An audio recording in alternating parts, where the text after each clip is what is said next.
ಜನವರಿ 25 ತಾರೀಕು ರಥಸಪ್ತಮಿ ದಿನ ಸೂರ್ಯ ದೇವರಿಗೆ ಈ 5 ವಸ್ತುಗಳನ್ನು ಅರ್ಪಿಸಿದರೆ ಜೀವನದಲ್ಲಿ ನಾವು ಎಷ್ಟು ಪ್ರಯತ್ನ ಮಾಡಿದರೂ ನಮಗೆ ಯಶಸ್ಸು ಸಿಗುತ್ತಿಲ್ಲವೇ?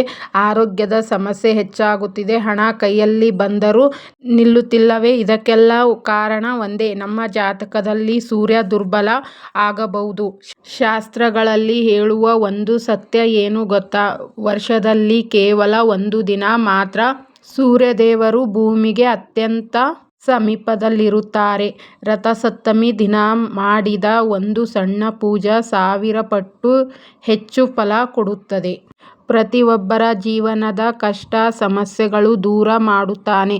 ರಥಸಪ್ತಮಿ ದಿನ ಸೂರ್ಯದೇವರಿಗೆ ಈ ವಸ್ತುಗಳನ್ನು ಅರ್ಪಿಸಿದರೆ ದೀರ್ಘಕಾಲಗಳ ಅನಾರೋಗ್ಯ ಸಮಸ್ಯೆ ದೂರವಾಗುತ್ತದೆ. ಮನೆಯಲ್ಲಿನ ನಕಾರಾತ್ಮಕ ಹೊರಟು ಹೋಗುತ್ತದೆ. ಗುರುಗಳು, ಪೂಜ್ಯರು, ತಂದೆ ತಾಯಿಯ ಅನುಗ್ರಹ ಸಿಗುತ್ತದೆ. ಆದರೆ ಈ ದಿನ ಒಂದು ತಪ್ಪು ವಸ್ತುವನ್ನು ನೀವು ಸೂರ್ಯ ದೇವರಿಗೆ ಅರ್ಪಿಸಿದರೆ ಫಲ ಸಿಗುವುದಿಲ್ಲ. ಈ ವಿಡಿಯೋದಲ್ಲಿ ತಿಳಿದುಕೊಳ್ಳೋಣ. ಸೂರ್ಯ ದೇವರಿಗೆ ಯಾವ 5 ವಸ್ತುವನ್ನು ಅರ್ಪಿಸಬೇಕು ತಿಳಿದುಕೊಳ್ಳೋಣ. ಕೊನೆವರೆಗೂ ವಿಡಿಯೋ ನೋಡಿ. ಸೂರ್ಯ ದೇವರಿಗೆ ಅರ್ಪಿಸಬೇಕಾದ ವಸ್ತುಗಳು: ಕೆಂಪು ಹೂವು ಅಥವಾ ಕಮಲದ ಹೂವು, ಎಕ್ಕದ ಹೂವು ಅರ್ಪಿಸಬೇಕು. ಈ 3ರಲ್ಲಿ ಯಾವುದಾದರೂ ಒಂದು ಹೂವನ್ನು ಅರ್ಪಿಸಬೇಕು. ಸೂರ್ಯ ದೇವರಿಗೆ ಅತ್ಯಂತ ಪ್ರಿಯವಾದ ಹೂವು ಅಂದರೆ ಅದು ಕಮಲದ ಹೂವು. ಶಾಸ್ತ್ರಗಳಲ್ಲಿ ಕಮಲ ಹೂವನ್ನು ಸೂರ್ಯನ ತೇಜಸ್ಸಿನ ಪ್ರತೀಕ ಅಂತ ಹೇಳಲಾಗಿದೆ. ಹೆಸರಿನಿಂದ ಹುಟ್ಟಿ ನೀರಿನಲ್ಲಿ ಇದ್ದರೂ ಶ್ರೇಷ್ಠವಾದ ಕಮಲದ ಹೂವು ನಮ್ಮ ಜೀವನ ಹೇಗಿರಬೇಕು ಅನ್ನುವುದನ್ನು ಸೂಚಿಸುತ್ತದೆ. ಹೂವು ಅರ್ಪಿಸೋಕೆ ಸರಿಯಾದ ಸಮಯ ಸೂರ್ಯೋದಯದ ಸಮಯದಲ್ಲಿ ಅರ್ಪಿಸುವಾಗ ಈ ಮಂತ್ರವನ್ನು ಹೇಳುತ್ತಾ ಅರ್ಪಿಸಿ. ಓಂ ಸೂರ್ಯಾಯ ನಮಃ ಜಪಿಸುತ್ತಾ 5 ಬಾರಿ ಹೇಳಬೇಕು. ಸೂರ್ಯ ದೇವರಿಗೆ ಅರ್ಪಿಸಬೇಕಾದ 2ನೇ ವಸ್ತು ಗೋಧಿ ಅಥವಾ ಜೋಳ ಅರ್ಪಿಸಬೇಕು. ನಿಮ್ಮ ಜೀವನದಲ್ಲಿ ಎಷ್ಟು ದುಡಿದರೂ ನಿಲ್ಲುತ್ತಿಲ್ಲ ಅಂದರೆ ಈ ವಸ್ತುವನ್ನು ಸೂರ್ಯ ದೇವರಿಗೆ ಅರ್ಪಿಸಿ. ಶಾಸ್ತ್ರಗಳಲ್ಲಿ ಸೂರ್ಯನನ್ನು ಕೃಷಿಯ ಅಧಿಪತಿ ಎಂದು ಕರೆಯಲಾಗುತ್ತದೆ. ಸೂರ್ಯನ ಕಿರಣಗಳಿಲ್ಲದೆ ಯಾವುದೇ ಧಾನ್ಯಗಳು ಬೆಳೆಯಲು ಸಾಧ್ಯವಾಗುವುದಿಲ್ಲ. ಗೋಧಿ, ಅಕ್ಕಿ, ಬೇಳೆ, ತೊಗರೆ. ರಥಸಪ್ತಮಿ ದಿನ ಸೂರ್ಯ ದೇವರಿಗೆ ಗೋಧಿ, ಜೋಳವನ್ನು ಅರ್ಪಿಸಬೇಕು. ಇದರಿಂದ ಮನೆಯಲ್ಲಿ ಹಣದ ಸಮಸ್ಯೆ ಕಮ್ಮಿ ಆಗುತ್ತದೆ. ನಾವು ಸಂಪಾದನೆ ಮಾಡಿರೋ ಸಂಪಾದನೆ ಖರ್ಚು ಕಮ್ಮಿಯಾಗುತ್ತದೆ. ಹಣ ಉಳಿತಾಯಕ್ಕೆ ಕಾರಣವಾಗುತ್ತದೆ. ಸೂರ್ಯ ದೇವರಿಗೆ ಅರ್ಪಿಸಬೇಕಾದ 3ನೇ ವಸ್ತು ಜೇನುತುಪ್ಪವನ್ನು ಅರ್ಪಿಸಬೇಕು. ಶಾಸ್ತ್ರಗಳಲ್ಲಿ ಜೇನುತುಪ್ಪವನ್ನು ಸೂರ್ಯನ ತೇಜಸ್ಸನ್ನು ಹೆಚ್ಚಿಸುವ ಅಮೃತ ಎಂದು ಹೇಳಲಾಗಿದೆ. ಸೂರ್ಯನ ಕಿರಣಗಳಿಂದಲೇ ಹೂಗಳು ಜೇನು ಸೃಷ್ಟಿಸುತ್ತವೆ. ಅದಕ್ಕಾಗಿಯೇ ಜೇನುತುಪ್ಪಕ್ಕೆ ಸೂರ್ಯನ ಶಕ್ತಿ ಇದೆ. ಸೂರ್ಯ ದೇವರಿಗೆ ಅರ್ಪಿಸಬೇಕಾದ 4ನೇ ವಸ್ತು ತೆಂಗಿನಕಾಯಿ ಅರ್ಪಿಸಬೇಕು. ಮನೆಯಲ್ಲಿ ಜಗಳವಾಗುತ್ತಿದ್ದರೆ, ಮನೆಯಲ್ಲಿ ಶಾಂತಿಯಿಲ್ಲವೆಂದರೆ, ಮನೆಯಲ್ಲಿ ಮಾತಿಗೂ ಜಗಳವಾಗುತ್ತಿದ್ದರೆ, ಎಷ್ಟು ಪೂಜೆ ಮಾಡಿದರೂ ಮನಸ್ಸಿಗೆ ಶಾಂತಿ ಇಲ್ಲವೆಂದರೆ ಅದಕ್ಕೆ ಕಾರಣ ಪಿತೃ ಅಥವಾ ಕುಟುಂಬದ ದೋಷಗಳು ಇರಬಹುದು. ಶಾಸ್ತ್ರಗಳಲ್ಲಿ ತೆಂಗಿನಕಾಯಿಯನ್ನು ಪೂರ್ಣತೆ ಅಥವಾ ಶುದ್ಧತೆಯ ಪ್ರತೀಕ ಎಂದು ಹೇಳಲಾಗುತ್ತದೆ. 3 ಕಣ್ಣುಗಳು ದೇಹ, ಮನಸ್ಸು, ಆತ್ಮ.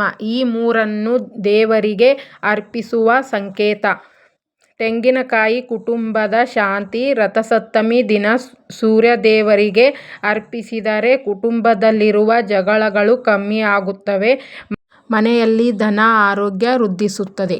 ಸೂರ್ಯ ದೇವರಿಗೆ ಅರ್ಪಿಸಬೇಕಾದ 5ನೇ ವಸ್ತು ಬೆಲ್ಲ. ಬೆಲ್ಲದಿಂದ ಮಾಡಿರೋ ಸಿಹಿ ಪದಾರ್ಥ ಅರ್ಪಿಸಬೇಕು. ಜೀವನದಲ್ಲಿ ಎಲ್ಲ ಇದ್ದರೂ ಮನಸ್ಸಿಗೆ ಶಾಂತಿ, ಸಂತೋಷ, ನೆಮ್ಮದಿ ಇಲ್ಲವೆಂದರೆ, ಮನೆಯಲ್ಲಿ ಮಾತುಗಳು ಕಹಿಯಾಗಿದ್ದರೆ, ಮನೆಯಲ್ಲಿ ಹಣ ಬರುತ್ತಿದ್ದರೂ ಮನಸ್ಸಿಗೆ ತೃಪ್ತಿ ಇಲ್ಲವೆಂದರೆ ಇದು ಸೂರ್ಯನ ಕೃಪೆ ಪೂರ್ಣವಾಗಿ ಇಲ್ಲವೆನ್ನುವ ಸೂಚನೆ. ಶಾಸ್ತ್ರಗಳಲ್ಲಿ ಬೆಲ್ಲವನ್ನು ಸೂರ್ಯನ ಮಧುರ ರೂಪ ಎಂದು ಕರೆಯಲಾಗುತ್ತದೆ. ಕಹಿ ಜೀವನವನ್ನು ಸಿಹಿ ಆಗಿಸುವ ಶಕ್ತಿ. ರಥಸಪ್ತಮಿ ದಿನ ತಪ್ಪದೆ ಸೂರ್ಯ ದೇವರಿಗೆ ಬೆಲ್ಲವನ್ನು ಅರ್ಪಿಸಿ. ಮನೆಯಲ್ಲಿ ಕಹಿ ಮಾತುಗಳನ್ನು ಕಮ್ಮಿ ಆಗುತ್ತವೆ. ಜೀವನದಲ್ಲಿ ತೃಪ್ತಿ ಬರುತ್ತದೆ.